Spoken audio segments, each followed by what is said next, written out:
Another year and another round of updates for the Tata Nano. This time around the changes are quite comprehensive, but the most important one is the incorporation of an AMT transmission. Now Tata's move to go for an automatic transmission is also its way to change the car's perception from a budget hatchback to a proper city car. How well does it work as a city car? To find out, we've got along the benchmark car, which happens to be the Maruti Alto K10 with the AMT gearbox.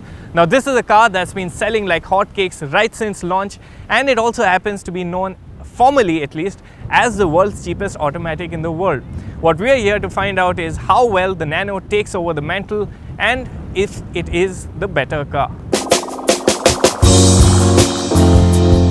These aren't cars you buy for the way they look, so here's just a bit on their design and styling.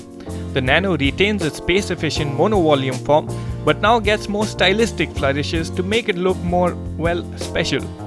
The bumpers are all new, the headlights get blackened enclosures, and if you look closely, you'll even spot infinity symbols on the grille. But it's not solely styling Tata has worked on this time around. One of the talking points on this round of updates of the Nano is of the openable hatch. Now that's something that wasn't there on Nanos before, and it promises a new degree of practicality. The only thing is it doesn't add all that much because of how small the boot is. As you can tell, it can only hold a few soft bags at best. The Alto K10 does a whole lot better in that respect. You can fit in a large suitcase and also a couple of soft bags, but still, I'd suggest you travel light in both cars. The Alto has the more conventional form with a proper two-box shape. It's got a few more creases here and there and has the more detailed headlamps and tail lamps.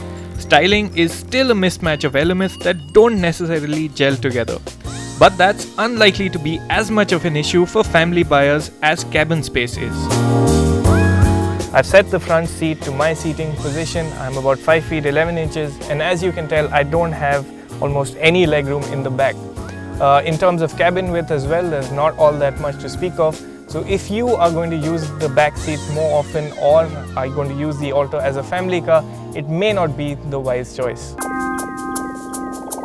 Those seated in front have it a lot better really.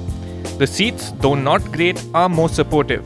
Alto buyers will also like the dash that's full of interesting contours and is generally very consistent in quality. Still, you can't escape the fact that this is a tight cabin that's also quite low set.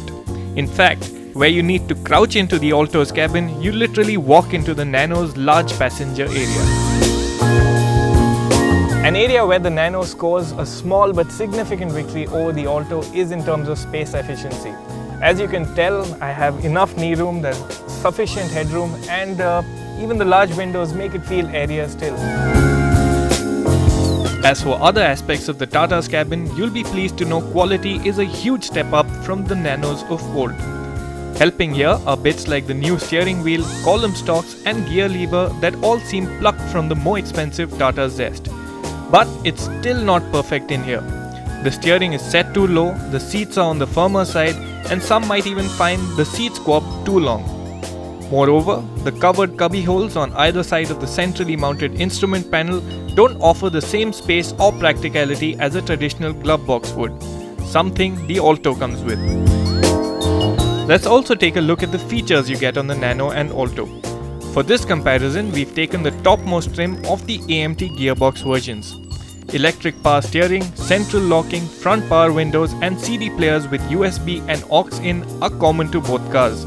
However, the Nano goes a step further to feature Bluetooth audio streaming and telephony, and also comes with 4 speakers where the Alto only makes do with 2.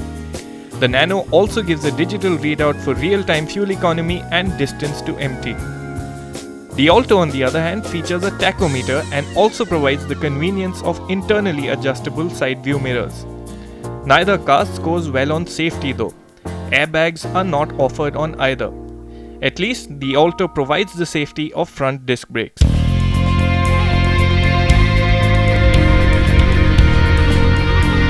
With that out of the way, time to get moving. But first, a word on the mechanicals.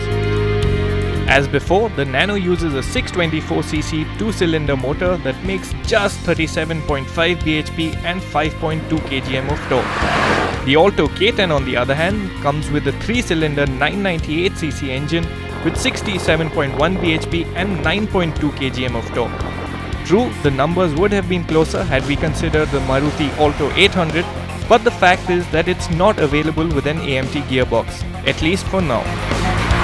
Talking about the all-important new gearboxes, they are both 5-speed AMTs. Interesting because the Nano's manual gearbox is still a 4-speed. They both offer Tiptronic mode to shift manually via the lever, and they both come with a creep function that slowly moves the car off the line without any pedal input. Question is, how do these cars actually feel on the road? I'll start with the Nano first. Given the Nano's small engine, you'd be expecting a bit too much if you thought this car would deliver much in terms of performance. Well, it's not fast, but it does keep up with traffic, whether that's in the city or out on the highway. Where you do miss some extra zing is when you want to overtake. You have to really plan your moves in advance, and only then can you execute, because this engine doesn't have very deep reserves of power. It's plain to see in the performance figures too. The Nano AMT takes a full 37.86 seconds to reach 100 kph from rest, making it one of the slowest cars we've ever tested. There's also that commercial vehicle-like clatter from the twin-cylinder engine that you'll have to make your peace with. But what of the gearbox? Well, it does have its weak points. In the slow shifting world of AMTs, this is still on the slower side. There is a noticeable lag, and that head nod which AMTs are notorious for between gear shifts is even more pronounced here. More often than not, you'll find yourself shifting the gear lever to manual mode and just trying to operate it yourself when you want to get a move on. I won't go to the extent of saying that this is a flawed system, simply because it isn't. In average city driving at today's speeds, it does its job well enough. It'll swap through the ratios according to speed, and it does it well enough. The AMT gearbox has definitely added a new dimension of convenience to the Nano, and certainly beats the stress of modulating the clutch through rush hour traffic. But it's the Alto that certainly has the better engine and gearbox combination. After a stint in the Nano, you can immediately feel the advantages of the larger engine in the Alto K10. That would be in terms of refinement, because this one runs smoother and is also slightly quieter. In terms of performance, there is more of a gulf between the two, because this one is generally faster across the speed range. There's a certain immediacy in responses, and generally it just feels a whole lot peppier. As for the AMT gearbox, it isn't the fastest of automatic systems around, but it more than gets the job done. It's definitely more decisive and faster acting than the unit in the Nano. It responds well enough to changes in throttle position, and it is also fairly responsive to manual inputs, which you can do via the gear lever itself. In all, it may be a budget solution, but it's not one with too many compromises. In terms of performance, the Alto has the upper hand, and by a huge margin. The Alto K10 AMT takes 15.86 seconds from 0 to 100 kph, which, for the record, is a full 22 seconds less than the Nano's time. Even in kick-down overtaking, the performance difference is huge. The Nano takes a lazy 19.1 seconds to do 20 to 80 kph and 36.55 seconds to do 40 to 100 kph. The Alto manages those sprints in 9.85 seconds and 12.27 seconds respectively. And though it may be just for academic interest, it's worth pointing out that the Alto tops out at about 140 kph, where the Nano runs out of breath at 105. Thanks to the superior engine and gearbox, the Alto does feel nicer to drive. It's the slightly more fuel efficient car as well, delivering 12.3 kpl in the city to the Nano's 12.1 kpl figure. The Alto has a mild advantage in terms of ride quality as well. The Alto runs on slightly larger wheels than the Nano, and to some extent it is the better riding of the two cars, though that's not a highlight for this car either. When you're going faster, it does feel a bit more settled, perhaps because of the lower shape. It's less susceptible to crosswinds as much as the Nano. The Alto's numb steering does play spoilsport here, but were you to drive these cars quickly around a corner, you'd feel more secure in the Alto. The Alto does have the firmer ride of the two, but say for sharp-edged craters, it absorbs other bumps and undulations rather well. The Nano has a different problem. Its suspension is actually quite well calibrated for a decent mix of comfort and stability, but it's let down by those dinner plate sized 12-inch wheels and short suspension travel. But if not for ride comfort, the Nano makes a massive impression for ease of use. One of the highlights of the Nano to me has got to be how easy it is to drive. Of course, that wasn't the case earlier because the power steering wasn't there before, and I must say it's made a world of a difference to the car. The steering is nice, light, doesn't require much effort, and given the Nano's small turning radius, it's incredibly easy to park, and you can just turn it wherever you feel like. It literally turns on a dime. U-turns are easy, the turning radius is small, so it makes it very comfortable to get used to. What would also endear it to newbies is the high seating position and the large windows, because you get a really good view out, and it's details like these that give you that little bit extra confidence on the road. So now that you know all there is to know about the cars, time to bring in the small matter of their price tags. The Alto K10 AMT in VXI trim costs 3.95 lakh rupees ex-showroom Delhi.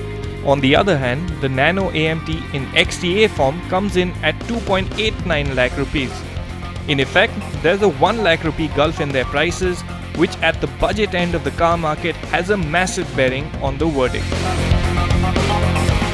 The Maruti Alto has been a bestseller in one form or another for very long. It's cheap, cheerful, and in this AMT avatar, it's also convenient. It's got a nice, peppy, fuel-efficient engine, and the AMT gearbox also works rather well. Then you also get service backup from Maruti's widespread service setup. So what you get is a car that offers a stress-free ownership and driving experience. What also drew a lot of buyers to the K10 AMT version is its tag as the world's cheapest automatic. Except the Tata Nano AMT changes the equation. The Nano AMT has taken over the reins as the cheapest automatic car in the world. Sure, it's not got as nice an engine or gearbox as the Alto, but at the price it offers, enough and more for first-time car buyers who will form the bulk of its customer base. But don't think of it anymore as a compromise car, because in its latest form, with all the work Tata has done on it, it comes across as a more complete car than before, one that can actually take on the likes of the Alto K10. Now that's really saying something. It's spacious, it's convenient, and extremely user-friendly. And that's why it's our choice as the budget automatic car to buy today.